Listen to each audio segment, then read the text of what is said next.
G'day and welcome to the Grow a Small Business Podcast. I'm your host, Troy Truen. Each week, we speak with an owner who has grown a business with 5 to 30 team members to something bigger. Diving into their numbers and unearthing the pain they've experienced, we explore what they did to overcome each barrier and what they would do differently from day one. Let's get into it. Welcome everyone. Today I'm interviewing Brooke Roberts from Sharesies, based in beautiful Wellington, New Zealand. Thanks for your time today, Brooke. Oh, thanks so much for having me. Let's start with how we know each other. So Amelia from Slingstone reached out, thought you might be a good guest to have on the cast. So thank you for coming on today. Oh, it's so great to be here, and it's cool to talk about how Sharesies is growing. Yeah. Well, tell the audience a bit about your business, what it does and how it makes money. Yeah, sure. So we started Sharesies in 2016, and at that time there was so much chatter about millennials and smashed avocado and not being able to buy houses because they're spending it all on avocado, and it's like really wasn't the case, and it's like it really felt at that time that there wasn't a way to get ahead. And one of our co-founders, Sonia's, really kind of recognized this and was like, I wish I could just invest with $50. I wish I could just build it over time and invest the way I want to. And she got chatting to my husband, Layden's also a co-founder, who, when he was 17 years old, he started an investment club with with 13 or so friends. They put $50 away each week. I was like, oh, we can do this, but how can we make that available to more people, or do more people want this? And so 6 of us founded Sharesies, and we spent 6 months doing pure customer research, going to people want to be investors, how does money play into their life,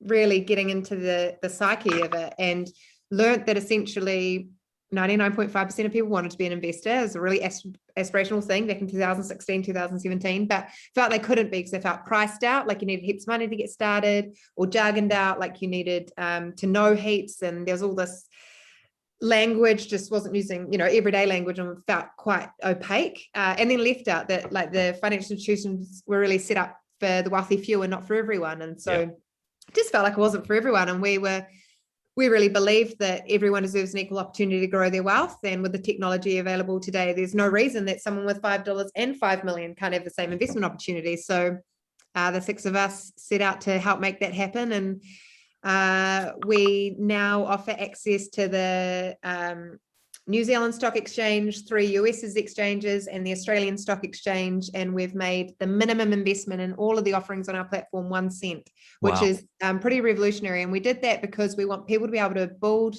their investment portfolios the way they want to, with however much they want to, and not feel not have the constraints that have been there in the past. And we use everyday language and really, really care about building a platform that feels like and is for everyone. Yeah, that's great.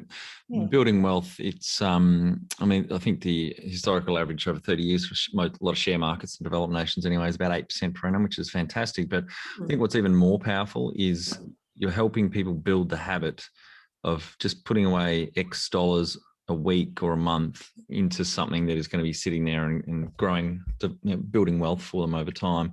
And that is huge. Yeah. And it's really great to see that change that we've started to see, where people, there was so much taboo around money, and being an investor was like, oh, well, you're rich. That doesn't, and it's like, well, actually anyone can be an investor now. And so it opens up these conversations. It's not like, you can be an investor with any amount, and you can learn by doing, and it's great to see, families having conversations about Sharesies around the dinner table, to work groups getting together and having these rich conversations and helping each other share those financial insights that ultimately level the playing field, and it's fantastic. Yeah. And 2016, when you started out, how old were you, and kind of what background or job did you jump from to start a business? Yeah, so I have a finance background mostly, and a bit of marketing too. So I looked after savings and investments products for a bank, and managed their $1 billion portfolio, and had big, profit and loss I managed there too. And had everything from managing the pricing of those products and the real like financy side of it, to also like looking at how can we help more people be better savers, and what do they need in order to get there, and like doing that kind of customer, really getting that rich customer insight to create products that really served the people, and got really awesome insights there. And then I also worked at Xero for a while, where I was in a global marketing role and learned heaps about a growth company. Love Xero. Yeah, it's fantastic, and really enjoyed my time there, and learned a bunch about growing a company globally and all that sort of jazz. And it was really a great time. And then when we decided to start Sharesies, was able to take a lot of that learning, and it all felt like everything in my career kind of compelled to this moment, which was fantastic, where I could add some value in creating Sharesies along with the other 5 other founders. Great. And what age did you decide to make the jump? I think at that time we'd done this research and realized like the risk of not doing it felt greater than doing it, if that makes sense. Yeah. And so it just have all of this real, the purpose was just so aligned to what I wanted to be spending my time on, and I could see I could make an impact here with the other team. And so Sonia later and the 2 co-founders I've mentioned, 3 of us went full-time straight away, and we're the 3 EOs that share the co-CEO role here at Sharesies.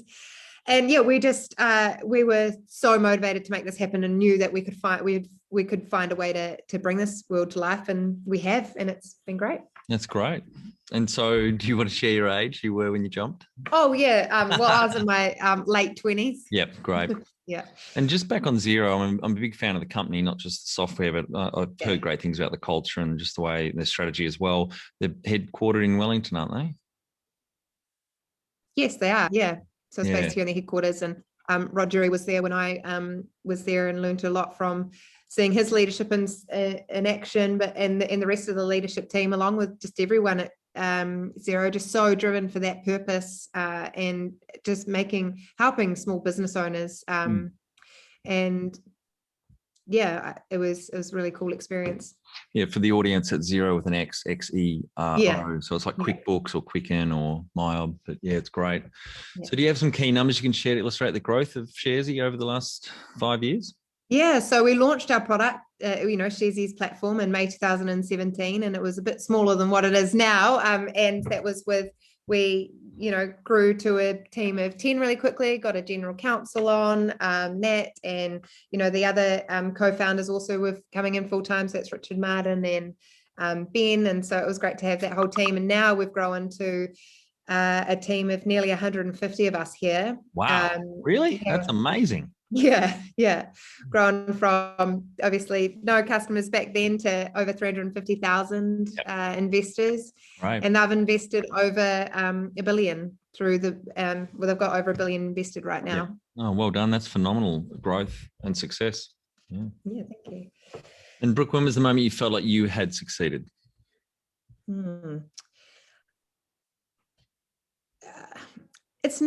I don't think it's a moment. There's just like multiple moments that you can feel really proud of. I think also as a founder, you've always got that like founder dilemma of you see the vision of where you want it to go, and you've always got that in mind. So there's heaps of moments of I feel really proud of what we're achieving and how we're going about it. But honestly, I couldn't put success down to one aspect. I think first, this team that we got, founders, and just us, and we're all in the business 4 years on, and just that pure focus on our purpose and vision and setting up values really early on, I think has enabled our business to really flourish and grow in a way that is aligned to what our initial intent was. And it's never seemed to kind of falter, which is fantastic.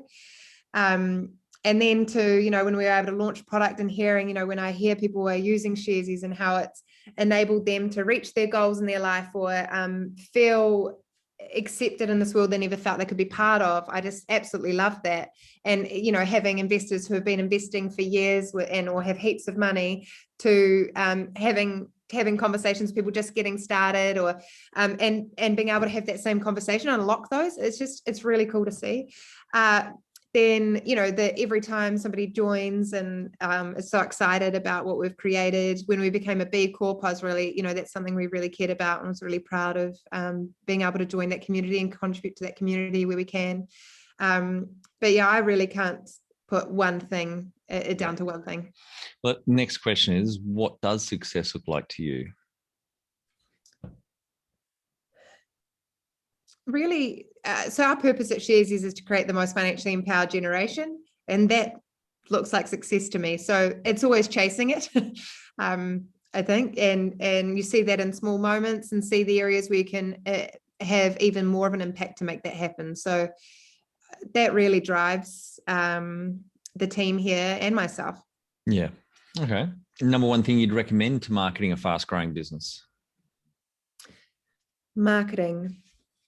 I think if you take a step back, I think a number one thing for a fast growing business is like really understanding like your why, and that, you know, your purpose and your values and your vision, and then having that as a centerpiece. It just or like, you know, like just a foundation of your business enables so much. And so like when we, you know, marketing, you just know who we are, you know what we stand for. It's integrated in our business. It's not like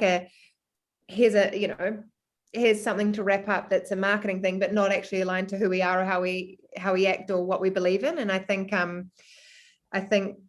having that real core truth and standing behind that just has enabled us to bring a lot of innovations to investing, unlock a lot of barriers, and lead real purpose-driven marketing, really. Yep. And how did you fund the business? So when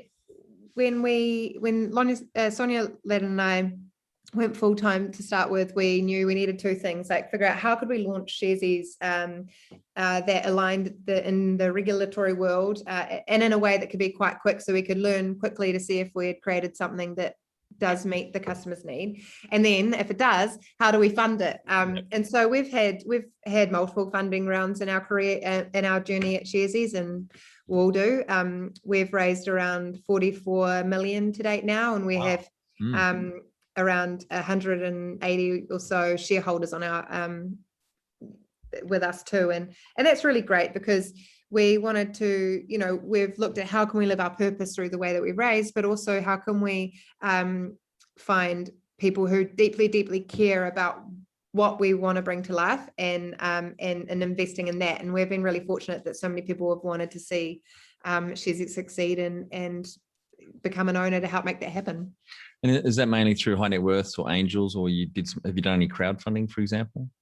Yeah, it's a real mix. So we've got a company from New Zealand called Trade Me that have invested in us, and they've been fantastic. They're one of New Zealand's most loved and trusted brands, and have been really there to support. We've got some venture capitalists that have more recently joined us, but a bunch of people who were really committed to what we were doing, and had kind of the skills or the connections or just the real drive to help make this happen. So it's a real array of people we've got on our cap table. And if you were to start up today with plenty of funding, would you go into your industry? Well, I would say yes, because I think, you know, I just see that there's so much opportunity here, but you know, that's my lens. I don't know other people's lens of what they're doing and like where their passions are or what opportunities they see. But for me personally, yeah, this is the mission I'm on and the mission we're on. Were there many other competitors when you started out, or you guys are the front runners? So we were the first movers in New Zealand in this space, and really democratizing and creating a fun and easy and friendly and engaging way to invest in, and really caring about building confident and motivated investors, and see there's a similar opportunity in Australia too. Yeah, I was going to ask the next, you know, are you looking at bouncing over to Australia, or have you already launched here? Or yeah, so we've launched and we're kicking that off, which is great. And so we've always known since we started that there was a massive opportunity in Australia for the same reasons. You know, people were then feeling priced out, left out, and jungled out of investing. And so there's a massive opportunity to create, you know, more financially empowered Australians too. And that's what we're working on also. Yep. And can you outline the most stressful point in your small business growth journey so our audience can learn from it? The most stressful point. There are, you read it in the books when you read about scaling up and high growth frameworks and all that sort of jazz. You read that there's these kind of points where things need to change. And we noticed that when we had about 50 employees, we're like, okay, cool. Communication changes. We need to upweight that. You need to get some different structures in place, that sort of jazz. And I think also around the 150 mark, that happens also. Yeah. And so I'm not sure if it's kind of anticipated in some ways because you hear about it, it kind of happens. And that's great. You don't feel like it's a unique problem to your business, but at the same time, just navigating a way of growing in a way that reduces that complexity, makes it simple, ensures people can bring their best selves and do their best work, and ultimately have a structure in place that enables us to be able to deliver on our vision is really important. I think that there's kind of those crutch moments that happen at those times where you need to level up your communications and your planning and things like that. Yeah, very, very important. And what area in business do you feel you've had to work on the most to add the greatest value? Like me personally, what have I needed to work on? Yeah. I'm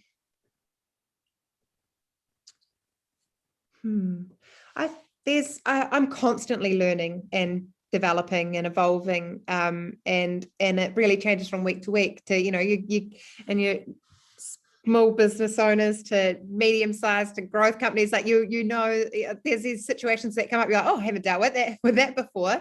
And so having a really good network of people who've been there, done that you can pick up the phone and talk things through, about has been really important. So I think, and then also, trusting yourself. I think, being really confident in those moments and really bringing things back to the purpose and vision and what you're creating ultimately shines. So I've learned a lot, I think, and I continue to learn a lot. And that doesn't really answer your question too in depth. So I'm trying to think of a specific situation, but so many come to mind. Yep. Yeah. That's all right. What have you enjoyed least about managing the fast growth? This is probably another founder's thing.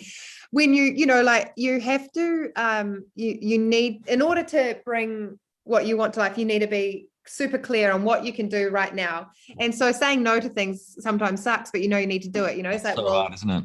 Yeah. And I think that's the thing. It's like, as a founder, you're like, oh, that's great. I want to help make that happen. It's like, actually, what's the most impactful thing I can do today, this quarter, this month, and focus on that. And I think once we were able to realize, quickly get that structure in place, that just helps a lot.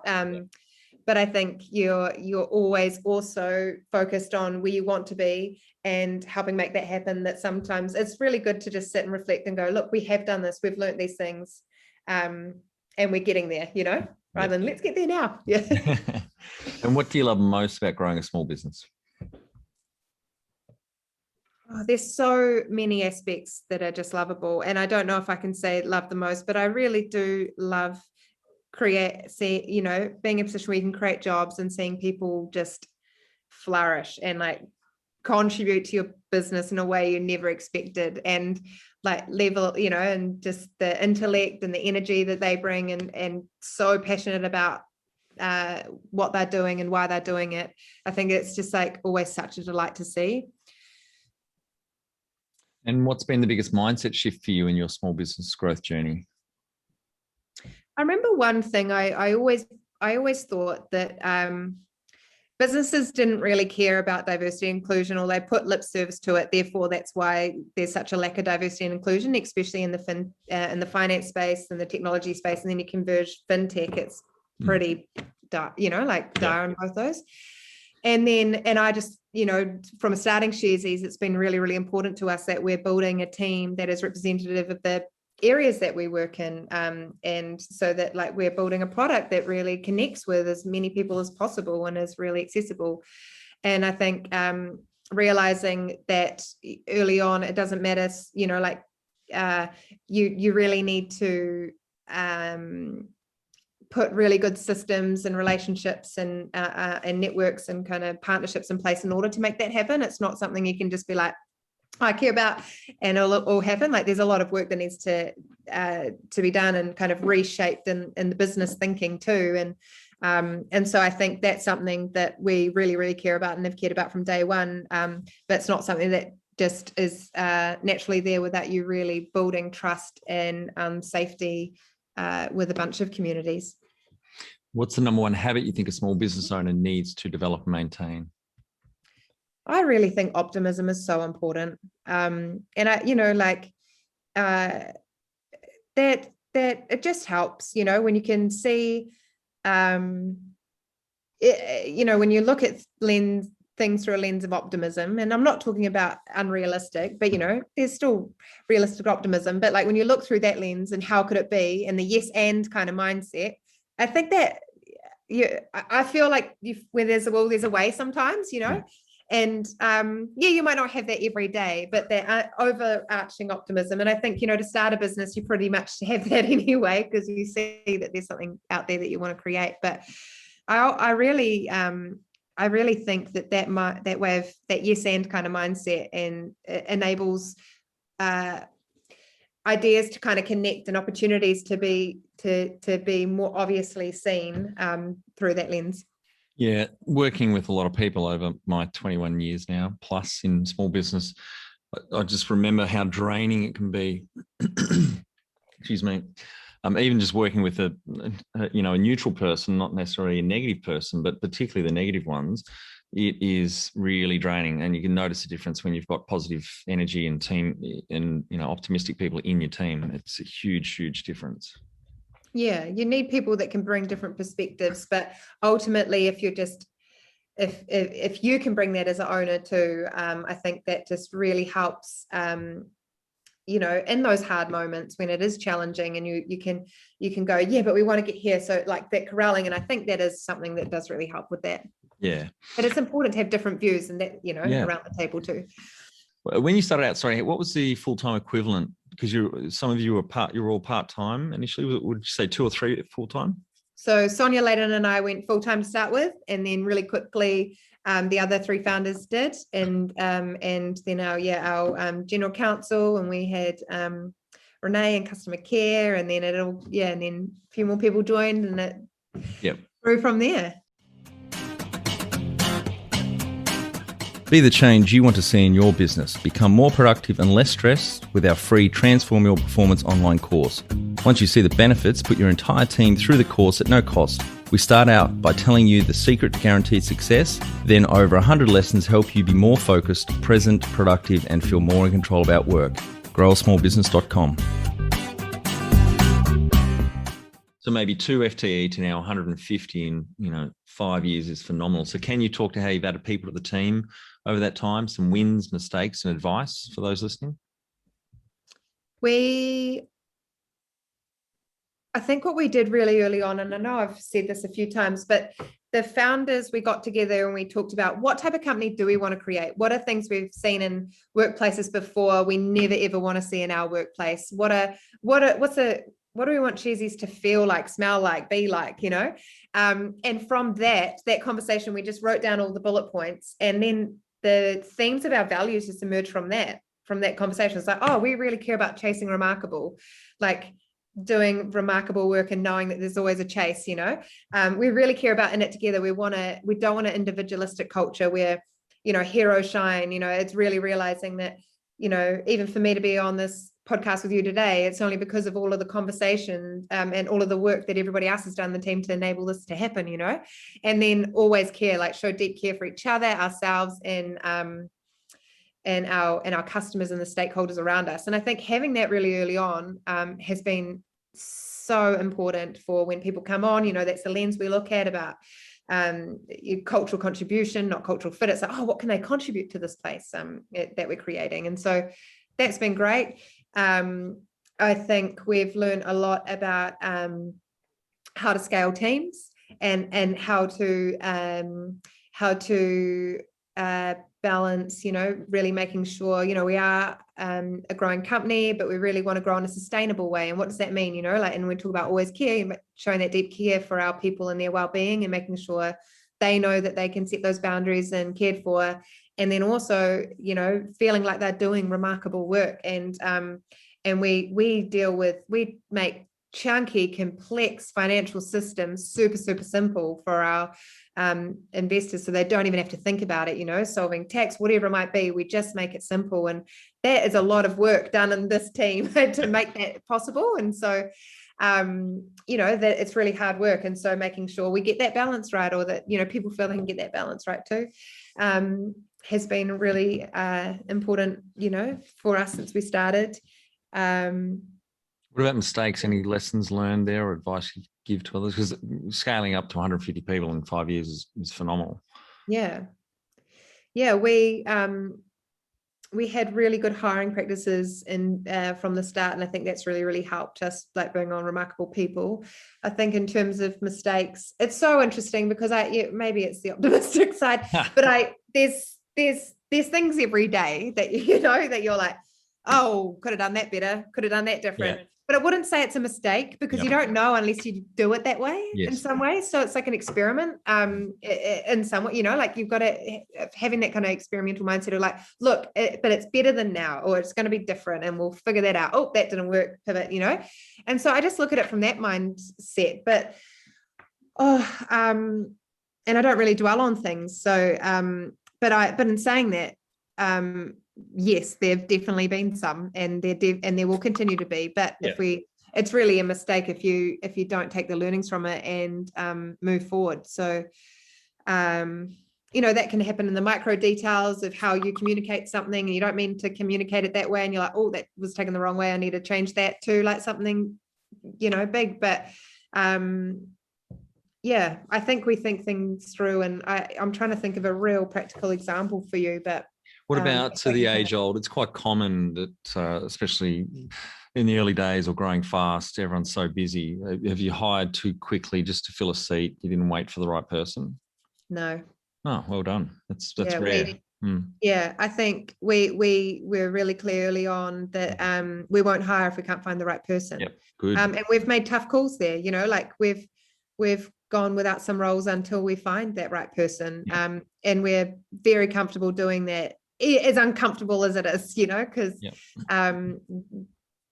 you can see what needs to happen, but without the right person, It sounds to me you would explain, or whoever the manager in that area of the business that's doing the recruiting would explain and communicate frequently and openly with the team that's got to bear that extra weight until that A player is found. I'm assuming that's something that is part of your philosophy there. Yeah, it's two ways. Either that, like, yep, they've got the opportunity to do that, or we need to switch up priorities for a bit until we sort that, or that manager take on a bit more, but it really is, it depends on what the situation is and what's appropriate at that time. Yeah. Yep. What are some things you'd recommend to building a sustainable and kick-ass culture to help with the growth? Become a B Corp. I think. I mean, what I like about,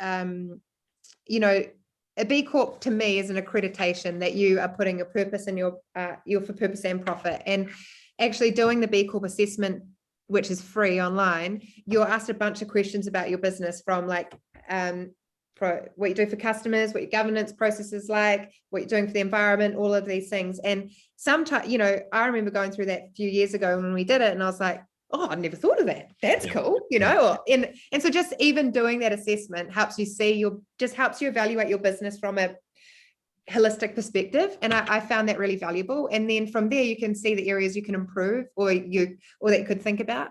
And so I found that really, really valuable early on, and continue to do. It's like, oh, actually, maybe that is, we're not going to look at this part now, or this one section in there, but we were focusing on this, and we'll come back to that. And I think it's really good to I found that tool really helpful, to be honest. Yeah, that started out of the US, didn't it? It did, yes. Yep. It started in the US. There's about 3,000 companies that are B Corps, and it's growing in Australia and New Zealand. I've had 3 or 4 people on the cast, their businesses in Australia and New Zealand, the B Corps. Yeah. So there's quite a few here too, and you've got like Allbirds and Patagonia, and about, a bunch of cool companies that are there. And essentially it's a declaration of interdependence, that you are there not just for shareholders, you're for stakeholders, and that you're putting your purpose, you're for purpose and profit. Yeah. And that you meet their rigorous standard. But I think you don't have to, you might not meet the benchmark, but you could just see areas that you could improve to do that. And I really believe that businesses that care about their purpose for profit, purpose and profit, like supersede businesses that purely motivated by profit. And you have, and so. Yeah. And you've got to be trading for at least a year, and to get certified, you need at least 80 points, and it's not out of 100. It can go up to 120, 150 or whatever. You don't have, but you can do the assessment at any time. It's just more when you go, I've got my 80 points, maybe I'm going to apply now. That's when you need to meet those criteria. But you can do that assessment. That's free online anytime. That's great. And you can see if you're just short of the mark, then you know what you need to focus on short term before you the application. Yeah, that's smart. Yeah. Tell the audience how you've handled balance. How have I handled balance? Well, I've got a 3-year-old and a 1-year-old. So, and a month after starting Sharesies, it was couple pregnant with my daughter. So I've gone through the whole thing. Yeah. I think I'm really happy with where I'm at now. I think when I first came back with Al, there was a team of maybe 10 of us at that stage. When after having her, and I maybe 10 to 15 of us, and I probably didn't set my boundaries as much as I should have or could have myself, and I took that learning into my second child, Louis, and I said, I wanted to be 3 days a week when I decided to come back instead of full time, and looked at how we could make that work. And we're bigger, so it was a bit easier in some ways, but at the same time I realized I was putting a lot of pressure on myself and to be here or do that or whatever. And I didn't actually, nobody else was. And well, my co-founders weren't. They definitely were putting that pressure on me and all the board. So it's just recognizing that coming in the second time, I was like, I actually have full control over this. And people just want me to do it my way. And so that was really good. And I think, so this time I felt like I managed it better. But in terms of balance, there's, owning your business is kind of like it's like another baby in some ways too, and there's a lot of deep care that goes into that. And so for me, it's making sure that I can work flexibly and be there for my children. And I think what's really cool about going through, becoming a parent through starting Sharesies too, while starting Sharesies, is I've been able to help that be incorporated in how we have grown too, and that it's really something we care about, that flexible working and enabling people to work the way they need to. And then having the support is really important. I didn't have family around. We didn't have family around for our first child, but the second one we have, and it's been really helpful. Yeah, I bet. And I fortunately live kind of close to work too, so I'm only ever 15 minutes away from them, which is fantastic. And good. Yeah, and I think something that helped me really early on is when I ever first started working, I was studying still too. And so I got really good at compartmentalizing. What am I trying to say? Compartmentalizing. Yes. Sorry. And I think that was fantastic because then I've been able to do that. It's like, look, I'm home with them, and I really try to be home with them and put the phone away. And some days I don't do too well, but often I'm really, really stoked with how we've gone about work-life balance. And we've even won an award for work-life balance, which is pretty remarkable for a great, well done. Back in the day. Yeah. How much professional development have you invested in yourself over the years? Heaps. Yeah. I don't come from a family that we've been like super connected in the business world or anything like that. And so I knew early on I'd need some mentors to help me navigate this world. And so when I was at high school, I ran businesses and I got mentors that way. And then when I was at school, when I was at university, I sought out mentors in the business community and the finance or tech, whatever community. And I think that's it's been really helpful for people to build those sounding boards with. And I think that's important. I've done leadership development programs. I've really just watched and learned from some awesome entrepreneurs, and I'm constantly learning and developing. Yeah. So podcasts and audio books or books. Yep. Love all of them. Yeah, there's some great books I've read recently. I'm mostly audiobooks now. I find it sometimes a bit hard to like sit down and just finish a book sometimes. So audiobooks I find quite helpful, and podcasts I definitely listen to. I like How I Built This and Masters of Scale and Making Sense. And there's just a bunch of podcasts I listen to get it. For The Economist, is different insights and that I agree or don't agree with, but I find that interesting in itself. Books. I really enjoyed this book when we were growing called Paul Zak called Trust Factor: How to Build High Performing Companies, and it's really about like what you need to do. It's really good. It's a great scientific approach to really seeing what you could do to support your people and grow a great people culture. There's just constantly learning and developing. And do you have a board of directors or advisors? Yeah, so I'm on the board, and Sonia and Layden are, we're the executive directors, and we've also got Alison and John as independent directors who have heaps of experience that they bring to the table, and we've got some other directors for some of the other entities we've got too. And how often do they meet? And we meet about at least 9 times a year. Things move really fast here, so we meet quite often. But then again, like there's we have our board meetings, but then also they're always open for a call or a coffee or random yarn. They're really there, right in there with us. Do you have a chair on that board? Yeah, Alison. Yeah, she's fantastic. Great. Yeah. All right, Brooke, on to our final 5 questions. What do you think is the hardest thing in growing a small business?